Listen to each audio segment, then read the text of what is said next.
G'day, Geoff Lewis here from Seriously Series, and welcome to another episode of Cocktails by the Campfire. Now today we've got another intrepid adventurer on the show, but the organisation that he's involved with is slightly different, so it should be a compelling episode as always. Thanks for coming along, John. G'day, Geoff. Pleased to be here. Good. That always makes a difference, doesn't it? It does indeed. It does.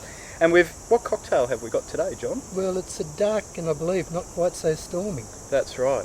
We're trying to be responsible as it's coming up to Christmas. You shouldn't drink and drive, should you, John? Well, double demerit points coming up soon. That's it. So, John, the organisation that you're a part of, it's Track Care, is that right? Track Care WA, yeah. Track Care WA. And so, for the audience, they probably haven't actually heard of Track Care before. So what is sort of the organisation about, John? Well, Track Care is a volunteer-based organisation. It started off 20 odd years ago in response to a lack of management on the Canning stock route. Ah, right. And in those 20 years a lot's changed in terms of land ownership. Native title has been settled. Yeah. And those sorts of issues have been put to bed. Yeah. But the Canning stock route is still really important to our members, and of course it's well recognised throughout the world as well. So Track Care continues to work with Indigenous people to help manage some of the impacts of tourism on the Canning stock route. That's fascinating. Because the Canning stock route, obviously we've spent some time on it, Seriously Series has, and obviously used many of Track Care's facilities which are offered, which is fantastic, I have to say. But there's very few parts of the world that are still as remote and I guess as untamed as the Canning stock route. But there will be more impacts obviously moving into the future, I feel. Yes, and I think that you're quite right about that. Although Track Care's continuing to have projects there, we're also cognizant of the fact that as the Canning becomes more and more popular and visited, people start looking for other isolated tracks to travel down. Yeah. So we have a definite policy where we're trying to work with other landholders in other parts of the state to provide that experience for people. Yeah. And I think that's really important with 2020 and COVID-19. Oh. The feedback I'm hearing is that people are going out in huge numbers buying vehicles and caravans, four-wheel drives, camping equipment. They're just waiting to get out into the bush and do something.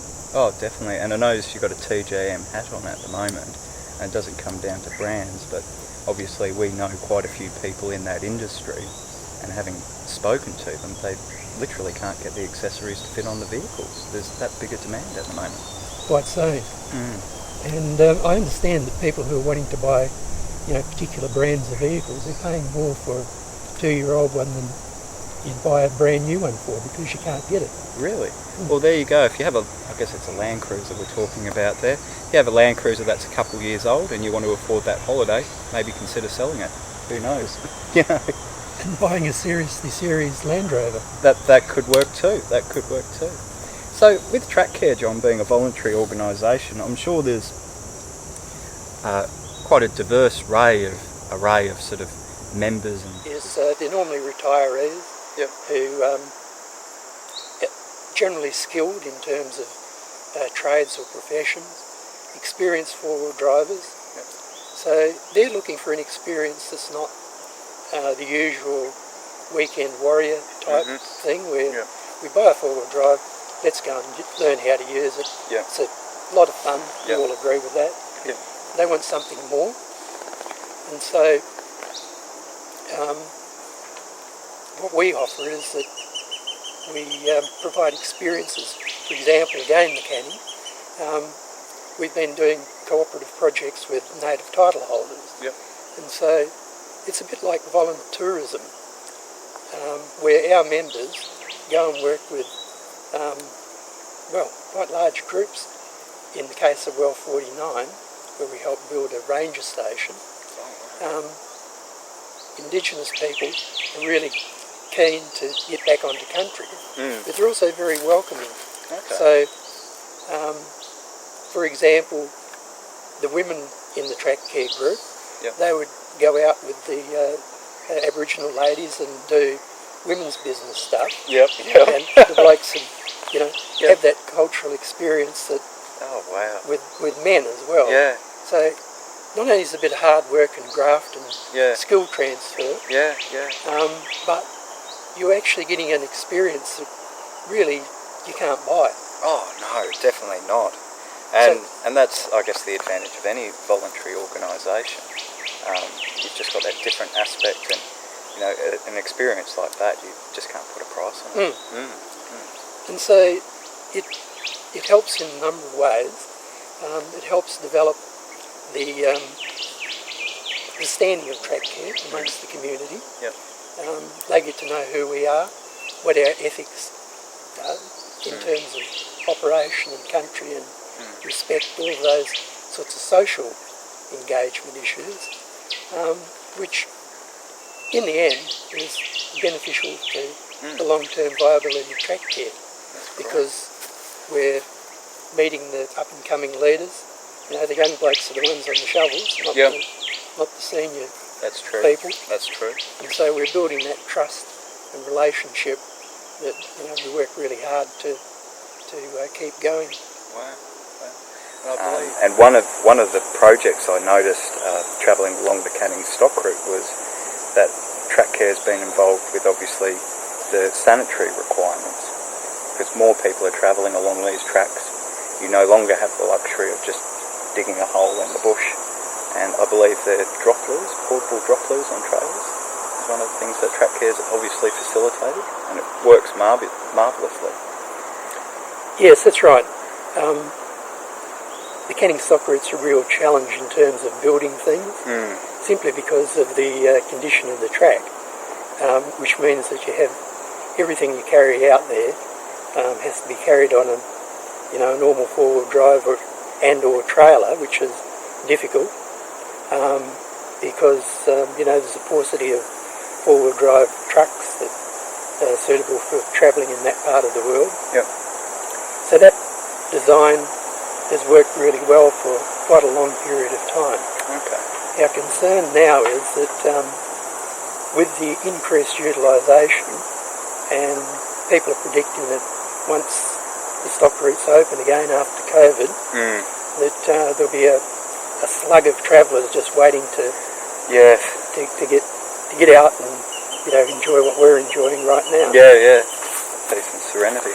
So we're working towards actually upgrading a design that is more suitable for current conditions and also use patterns as well. So once we get that nailed down, there will be a whole new cycle of assistance that we'll offer. Yeah, I guess it sort of takes in, from what you've sort of been telling the audience and myself, John, it sort of takes in a number of, I guess, aspects and variables from... I believe, obviously, having that connection with the Indigenous community is very important, but track care also looks at other parts of history, such as, I think, is it the Lonely Graves? Yes, we have an association with the Lonely Graves group. Track care is a small organisation, so we think that there's a diverse range of interests, and so we try and work with people from other organisations who've got similar type memberships, and we try and mix and match people to projects. So track care might have a wetland rehabilitation project, so there'll be some people, not only from other four-wheel drive type groups, but from other diverse sources as well, such as business, Motor Traders Association, for example, come out, see the value of the work that we're doing and get involved. That's fantastic. So that's our mode of operation, is to identify and create links with other like-minded groups and individuals. That's fantastic. And as you obviously yourself, John, having a background in geography, bringing those skill sets to an organisation and having a diverse skill set is really what you need in an organisation in order to survive in this day and age, I guess. Exactly right, yes. And with that, I guess, where do you see track care going in the future? Our session about 18 months ago with the members, we asked we've been going at that point 22 years or something. Yeah. Where do you want track care to go into the future?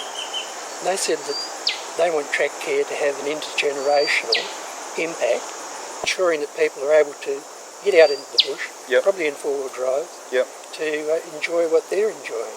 That's amazing. And so people are saying, it's pretty simple really. I want my grandchildren to be able to do the sorts of things that I did. I don't want them to drive past and say, well, Grandpa used to come and visit here, but he didn't do anything to manage it, and now we're locked out. Yeah. And so that's a big driver in terms of where track care goes. It's made us realise that we need to lower the age of the membership, which has brought with it a whole lot of necessary changes as well. Oh, good. I guess. So getting on to membership, John, obviously if there's some of the audience that's based in Western Australia, how do they get involved with track care? The first thing to do is to probably have a look at our website. Yep. There's links there to apply for membership. Yep. What I'd recommend is that once every month we have a meeting. Yep. Last Wednesday of the month. Yep. Everyone's welcome to come to the meeting, have a chat, and try before you buy. That sounds fantastic. And a link has just popped up at the top of your screen, and you can click on that and that'll take you to the Track Care website, where you can find out more and learn more about these fantastic projects and programs that Track Care is running. So anyway, John, look, thanks for having a chat with us here today. It's been fascinating learning about what Track Care can offer, and I'm sure it's something that's going to get bigger and stronger moving into the future. So thanks again. Thank you, Geoff. It's been a pleasure. No worries. Cheers. Anyway, thanks for watching, and look, if you are enjoying the content here at Seriously Serious, then do please consider clicking on the Patreon icon at the top right hand corner of your screen. And if that isn't your cup of tea, you can support us on our website at seriouslyseries.com.au. And if you're new to the channel and you're just trying to figure out what we do, who we are and all the rest, then please be sure to click on that subscribe button down below, click on the notification button too, and that way you won't miss out on one single video. Anyway, I hope to see you in our next video.